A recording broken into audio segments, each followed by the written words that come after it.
Hello students, good day. I hope that you understood clearly the last lecture. Today we will add some more stuff onto processes and various operations that are possible on processes. In the previous class we discussed that a process can be either in a running state or in the ready state. Today we will see that processes are also created and they are terminated as well. So this is quite intuitive, but to complete the picture of a process life cycle, one should aware of these states as well. On top of a process being in the execution state, we may have a process being created and then terminated after it completes its execution. There are several aspects that are associated with the creation of a process as well as termination of a process. One process can also create multiple other processes. We call the created process as the child process and the creating process as the parent process. So you will say that a parent process can create multiple child processes. So in return, if a child process it creates some more child processes, you will see that it is forming a tree. So above all, we have one parent process and then we have multiple child processes just created from that.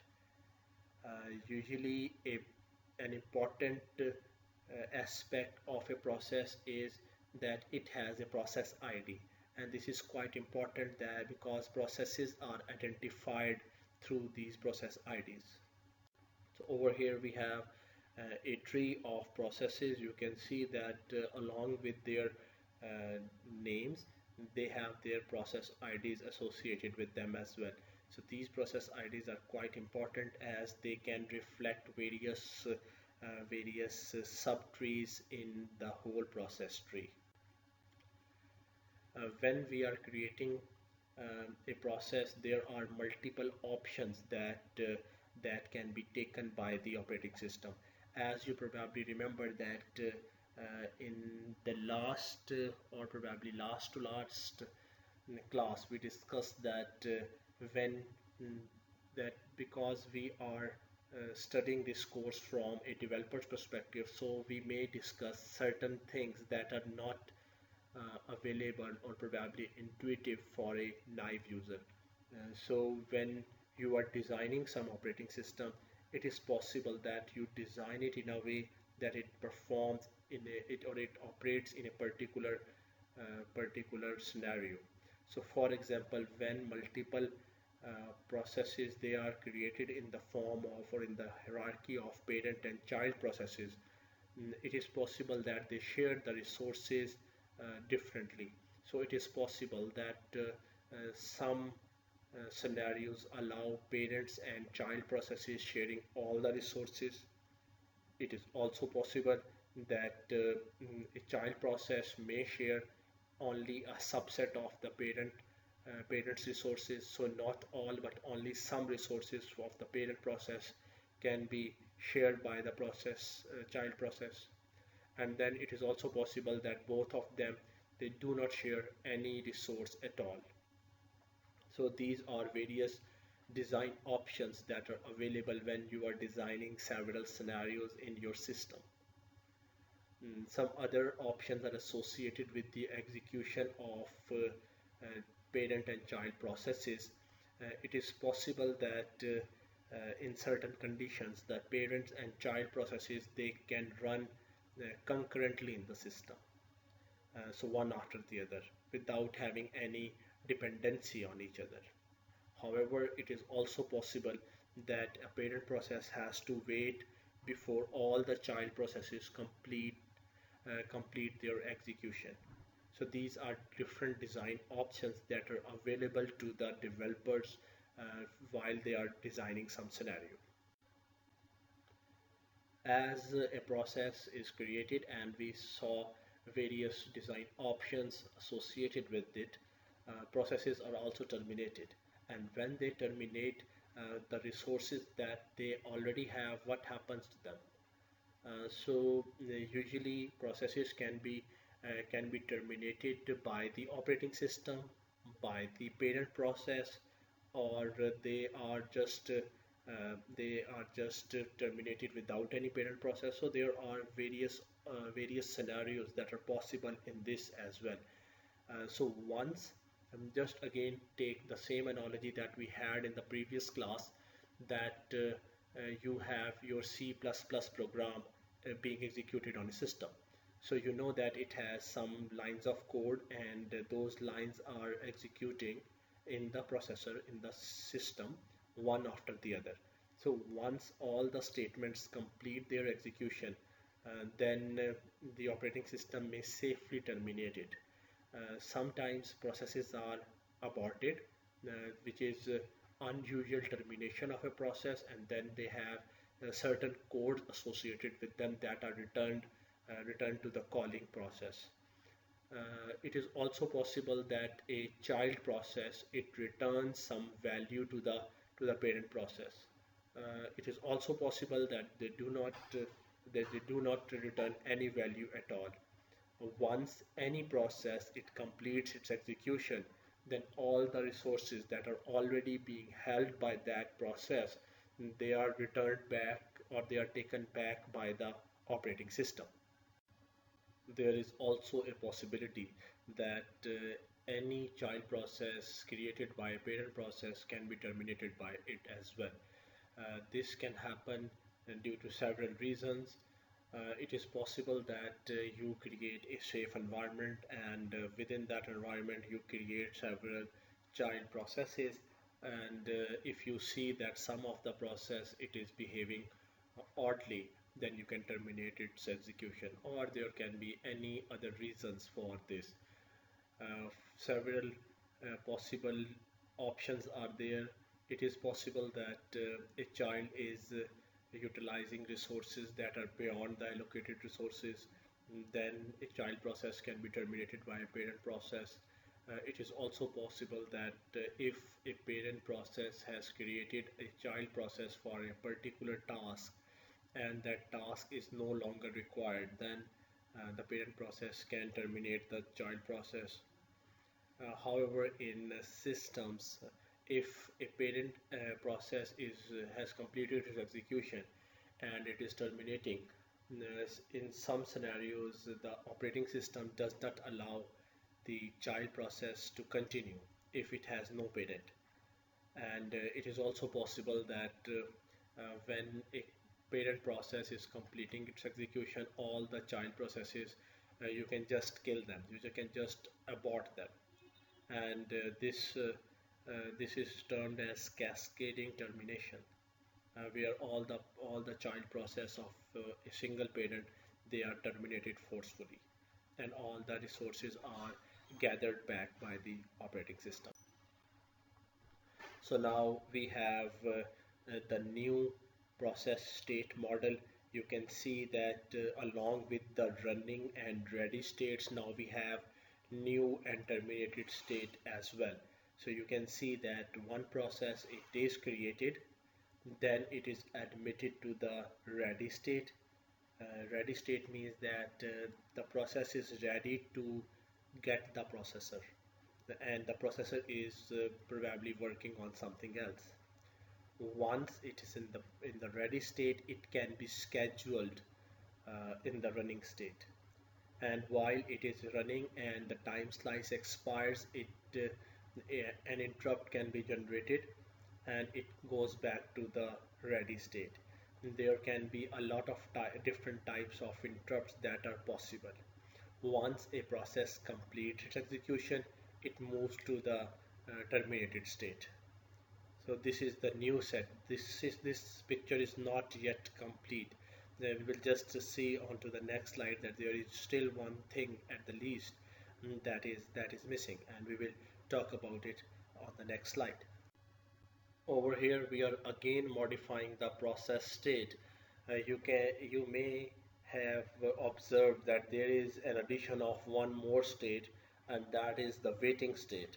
So along with this new, running, ready, and terminated states that we discussed earlier, Now we have one more state, that is the waiting state. This is the state when the process is waiting for some event. This is usually some IO event, so a process can wait for an IO. So you can assume this, or you can visualize it in a way that, for instance, you have a browser. You have typed some URL, and when you press the enter button, your browser will send some data to the internet through your network card. Now your network card is a device that is there in between your process and the outside world. So in this way, your process is not actually working on anything, but it is waiting for some data. uh, During the meanwhile, your operating system can schedule some other task, because this process is waiting for some IO input or output. In this very manner, once that particular data arrives back onto the network card, it generates a signal to the CPU that now the data has arrived. So you can reschedule that particular process for the execution. So in this way, every process, they have usually some IO activity, and when they are occupied in some IO activity, they are in the waiting state. So over here you can see the big picture of all the states that a process may have. We may have some other more advanced process states diagram, but these are the major ones that you should know. So you can see that when a process is created, it is admitted to the ready state. From the ready state, it can go to the running state, only running state. It cannot go to the IO without going in there. Even for a fraction of a second, it has to move to the CPU for the execution of that particular instruction that demands that IO. From this thing, it can definitely go back to the ready state if the CPU slice expires. However, if there is some IO or some other interrupt, or there is something else that is required by the process, then the process goes to this waiting state. Once this event completes, then it can again go back to the ready state. So you can see that from the waiting state, the process does not go direct to the running, but it has to go back to a queue that is there in the ready state. So over here in the queue, we have all the processes ready, and they just want the CPU time. And over here we have a scheduler that suggests or that selects a particular process out of that pool of processes that are in the ready state, and it picks one and put it in the processor in the running state. Once the process completes its execution, it can exit, or it can be terminated. So now, having this new knowledge of waiting state, now we have modified the examples. They are probably the very same examples that we did earlier in the previous class. Today we have modified it according to some IO as well. So let's do it. We have two processes, P1 and P2. Both of them have burst time requirement for 40 seconds each, and both of them arrived at time interval 0. The CPU time slice is the same, 10 seconds, and the only modification that we have on the previous scenario is that P1 performs an IO for 10 seconds at time interval 20, and P2 performs an IO operation for 20 seconds at time interval 40. So you see that by having this, there might be some change in the graph that we may generate. So please stop your lecture over here for 10 minutes and try to draw that table, and please only come back once you are done. So please stop your lecture over here. Alright students, so over here we have the graph. On one column we have the time instances, and in the other two columns we have the processes P1 and P2. So just as we mentioned earlier, that P1 being being having the smaller process ID will go to the running state first. So it's in the running state while P2 is in the ready state. Moving on, P1 is in the ready and P2 is in the running state. So now you can see that over here from time interval 20 to 29, P1 is in the blocked state or in the waiting state.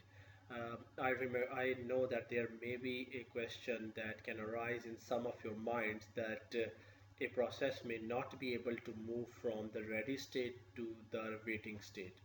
However, we always assume that over here for a fraction of second it went to that running state and then move to this waiting state because the time interval that we have is for 10 seconds. That is why I did not mention it over there, that it will go for a fraction of second over here to that running state, and then it moved to this waiting stage. Then again at time interval 30 to 39, P1 is in the running while P2 is in the ready state. Again, I did not mention over here that after this IO operation is completed, this process has to move to the ready state.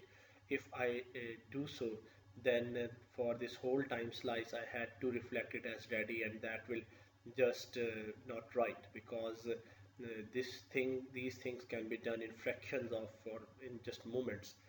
So it's not very wise to spend the whole time slice reflecting that they are just being ready, or they are just being pulled uh, from this running to this waiting state. So I just mentioned it, and I assume that it is obvious and it is implicit that from here it moved to the running state for a fraction of second and then moved to this waiting state, and from here for a fraction of second it moved to the to the ready state, and then from there it is scheduled by the scheduler to be in the running state. From time interval 40 to uh, 49, we have P1 running, and over here it is blocked for IO. You can see that over here we have the very same thing, but again you can assume it. You can see that for both of these intervals, P1 is in the running state. The same will continue over here because we had a 20-second IO at the time interval 40.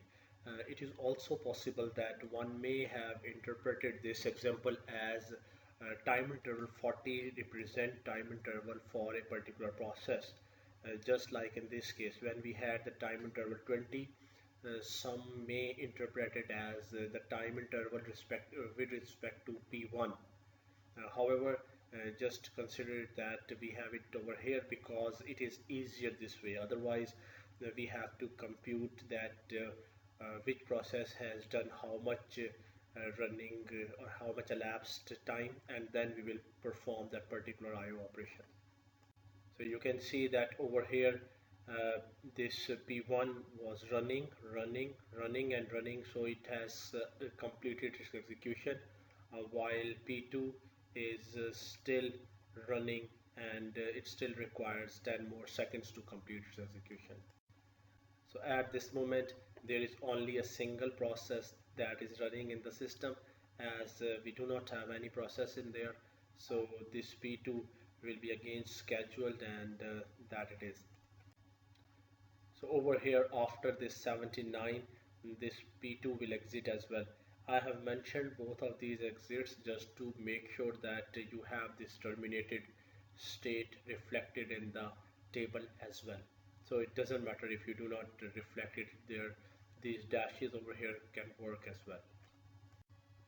Alright, so let's have a class exercise to have some confidence on these concepts. So over here we have our example. We have two processes, P1 and P2, and their burst time is 40 seconds each, and they arrived at time interval 0. and the CPU time slice is 10 seconds. So all of the scenario remains the same. Now we have a bit of modification in this IO, that P1 performs an IO operation for 20 seconds, one at time interval 20 and the other at time interval 50. So P1 performs two IO operations for 10 seconds each, one at time interval 20 to 29 and the second one from 50 to 59. Again, these time intervals are with the usual timeline, not respected to the not with respect to P1 only, but the journal timeline. In the same manner, P2 performs an IO operation, again two IO operations for 10 seconds each at 40 and 60 time slices, from 40 to 49 and from 60 to 69. So I hope you are getting it. So again, please stop your lecture over here for 10 minutes and draw that table and see how can you populate it, and only come back once you are done. Alright students, so over here we have this table where we have P1 and P2, and P1 is in the running state because of the process ID. And then from time interval 10 to 19, that should run smoothly. We have a change in the states of P1 and P2. So now P1 becomes ready while P1 is in the running state from time interval 10 to 19. So over here we have an IO.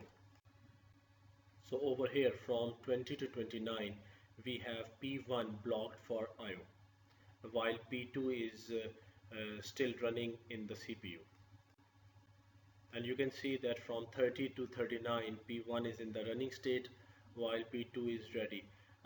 By this time P1 has elapsed 20 seconds from the total time that it required to complete its execution, while P2 has also completed 20 seconds of its execution. From 40 to 49 we have P2 blocked for IO while P1 is still running. From 50 to 59 P1 is blocked for IO while P2 is running. So now over here you can see that P1 has elapsed 30 seconds of its execution. On the other hand, P2 has already also elapsed 30 seconds of its execution. From 60 to 69 P1 is in the running state while P2 is in the waiting state or block for IO.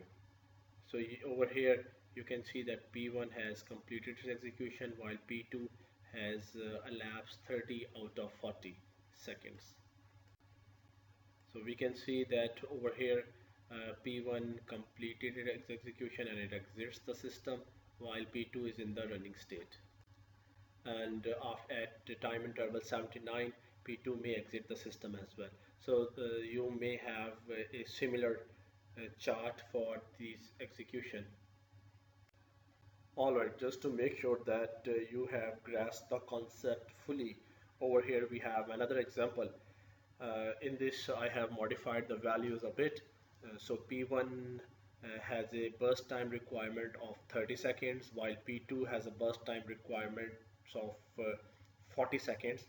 Again, both of them arrive at the system at time interval 0 and the CPU time slice is 10 seconds.